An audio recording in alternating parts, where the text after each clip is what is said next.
Yo les Globetrotters, si je vous parle de la Seine-et-Marne, ça va probablement pas vous inspirer grand-chose pour vos prochaines vacances. Et pourtant, il s'agit du deuxième département le plus touristique après Paris, et ce grâce notamment à Disneyland.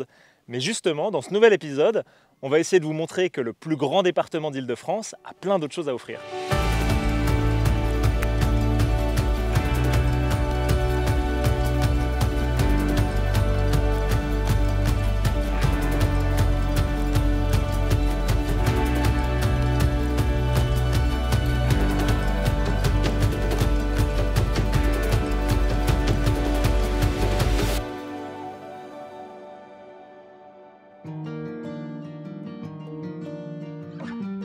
La Seine-et-Marne est un département situé à l'est de la région Île-de-France.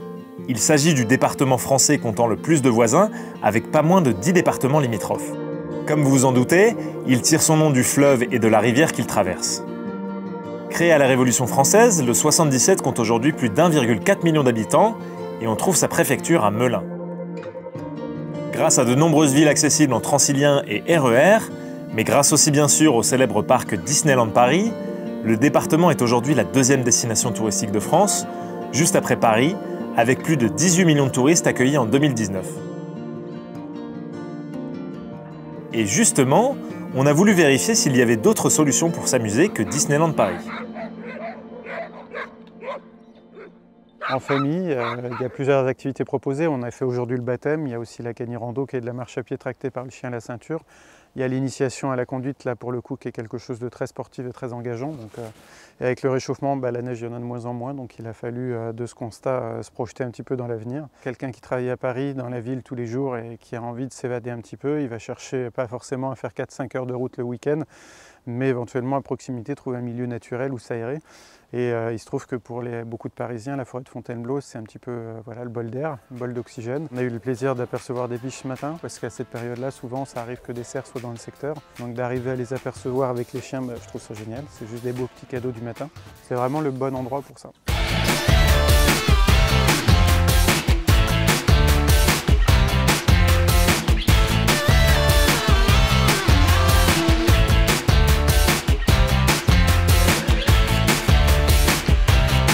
Moulin Jaune, donc c'est la résidence et le laboratoire de création du clown Slava. Et c'est un lieu qui accueille toute l'année des artistes en résidence. Artistes, c'est à la fois des gens du spectacle vivant, mais c'est aussi des plasticiens, des designers, des cuisiniers, des couturiers, enfin tout ce qui est créateur à sa place ici.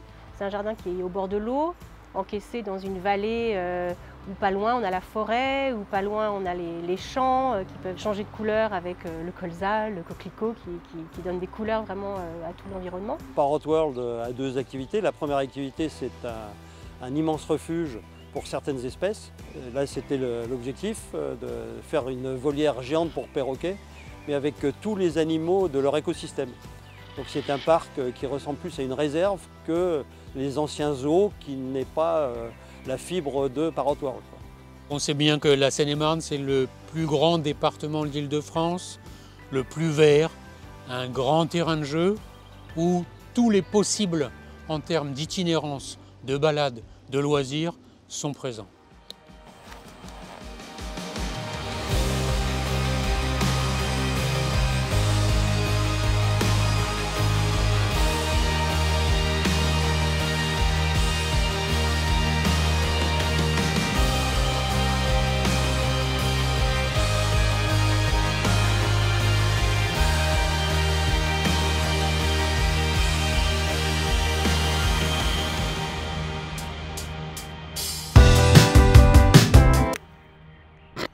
Définitivement pas mon sport.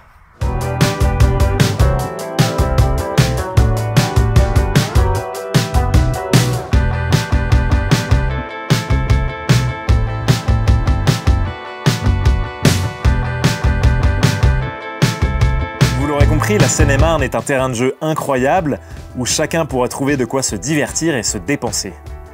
Mais pour reprendre des forces, peut-on manger autre chose que le fameux brie ?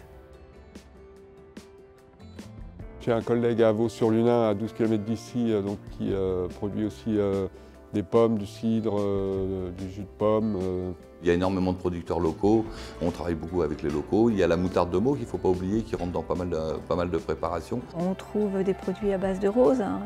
La rose parce que c'est provins et que ça représente bien la ville. On a des producteurs d'asperges, on a des producteurs de fraises ou des choses comme ça, des choses qui se font dans le coin. Et puis après, autre part, on retrouve aussi de la pomme de terre, des betteraves, enfin plein de choses qui sont complètement différentes du brie. Et il y a même d'autres fromages qu'on retrouvera autres que le brie. Et du coup, la Seine-et-Marne, ça ne se limite pas du tout qu'au brie. Pas mal de moulins qui sont là et qui font des pains extraordinaires.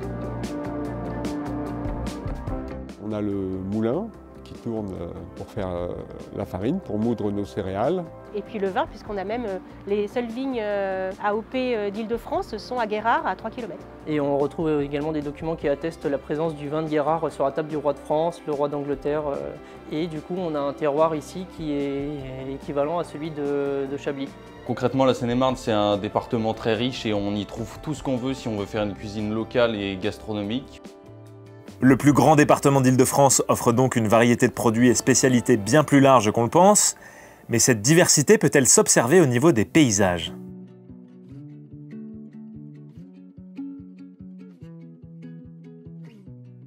Commençons cette balade contemplative par la célèbre forêt de Fontainebleau, qui offre à elle seule une variété de panoramas hors du commun. On y trouve évidemment de denses massifs forestiers, dont les couleurs changent au gré des saisons, mais aussi des landes, de nombreux ensembles rocheux très prisés des amateurs de grimpe, et plus étonnamment, de grandes zones sableuses qui offrent un contraste saisissant avec les espaces forestiers.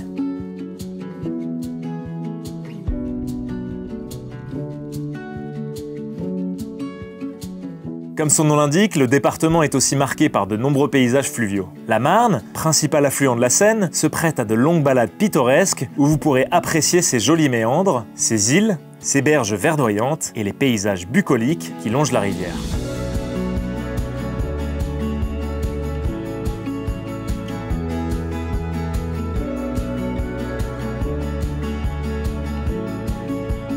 Je suis venue travailler ici dans la région parce que justement c'était vraiment une très très jolie région touristique. Tu as les coins, tu as les méandres, tu as les maisons, tu as les coins où tu as la forêt. Quand tu vas jusqu'au Saint-Mamé, tu as tout ce village batelier. Après on peut aller sur Moret-sur-Loing, c'est encore autre chose. J'ai eu beaucoup de gens qui étaient parisiens, qui ne connaissaient pas la région et ils m'ont dit en fait on a tout ce qu'il faut là, juste au bord de Paris, quoi. On a beaucoup, beaucoup les cygnes, les hérons, les oies, les canards, les ragondins. Il y a beaucoup de ragondins. C'est très verdoyant. J'ai eu pas mal de personnes qui sont venues, qui connaissaient bien Saint-Mois, qui connaissent bien Fontainebleau. Et quand ils sont sur la Seine, sur le bateau, c'est une vue tout autre. C'est des choses que tu ne vois jamais en fait, puisque tu as vu sur un côté, de l'autre côté. Tu vois des jolies maisons que si tu marches sur la route, tu les vois pas. Là, sur la Seine, tu les vois. Ok. Il y a définitivement de quoi contenter ses rétines avec les paysages de Seine-et-Marne. Mais qu'en est-il du patrimoine?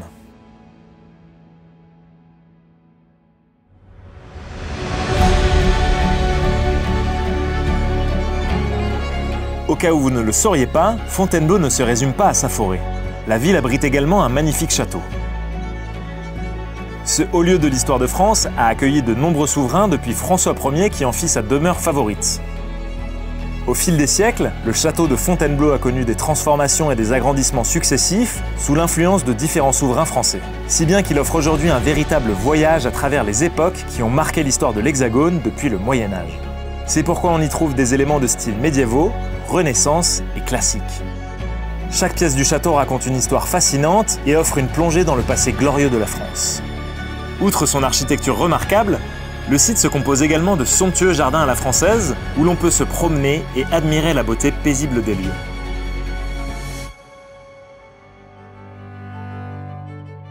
Plus au nord, à seulement une quarantaine de minutes de Paris, un autre château bien moins connu mérite pourtant largement une visite. Cette perle architecturale et son magnifique domaine, construit au début du XVIIIe siècle, incarnent l'élégance et le raffinement de l'époque classique française. En pénétrant dans le château de Champs-sur-Marne, on est immédiatement séduit par son décor somptueux. Les salons richement ornés, les fresques magnifiquement peintes et les meubles d'époque transportent les visiteurs dans un autre temps, celui de l'aristocratie française du XVIIIe siècle. Les jardins offrent quant à eux plusieurs décors somptueux pour un véritable enchantement des sens. Le jardin de plaisance, élaboré par Claude Desgaux, neveu du fameux Lenôtre, joue avec tous les codes établis par ce grand jardinier pour un jeu de perspective saisissant. Vous pourrez également admirer les nombreuses statues qui ornent le parc, ainsi que le salon de Madame, chef-d'œuvre de raffinement. Continuons notre saut dans le temps jusqu'au Moyen-Âge.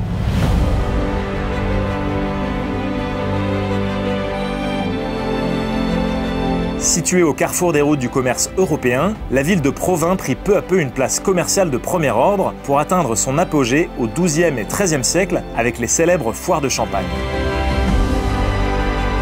En plus de ces imposants remparts, vous y découvrirez de vieilles maisons à colombages,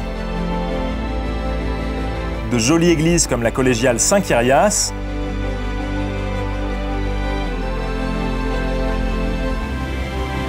ou encore la Tour César qui forment un ensemble urbain médiéval unique. Aujourd'hui inscrite au patrimoine mondial de l'UNESCO depuis 2001, cette cité fait partie des plus belles villes médiévales de France, avec pas moins de 58 monuments historiques. Comme beaucoup d'entre vous, si on m'avait proposé il y a quelque temps d'aller passer des vacances en Seine-et-Marne, j'aurais probablement cru à une blague. Et pourtant, ce séjour nous a permis de découvrir un département exceptionnel à moins d'1 heure de Paris. Que ce soit pour la richesse de son patrimoine culturel et historique, ou pour ses nombreuses activités de plein air, ou bien pour se régaler les papilles, le 77 saura ravir petits et grands. Et puis, au risque de me répéter, voyager de façon plus locale est essentiel si on veut relever le défi climatique. Or, nous avons la chance de vivre dans un pays exceptionnel qui saura certainement satisfaire vos envies de dépaysement sans avoir besoin de partir à l'autre bout du monde. Donc vous l'aurez compris, le titre de cette vidéo ne doit pas être pris au pied de la lettre. Parce que le meilleur moyen de se faire son propre avis sur une destination, eh bien, ça reste avant tout d'y aller.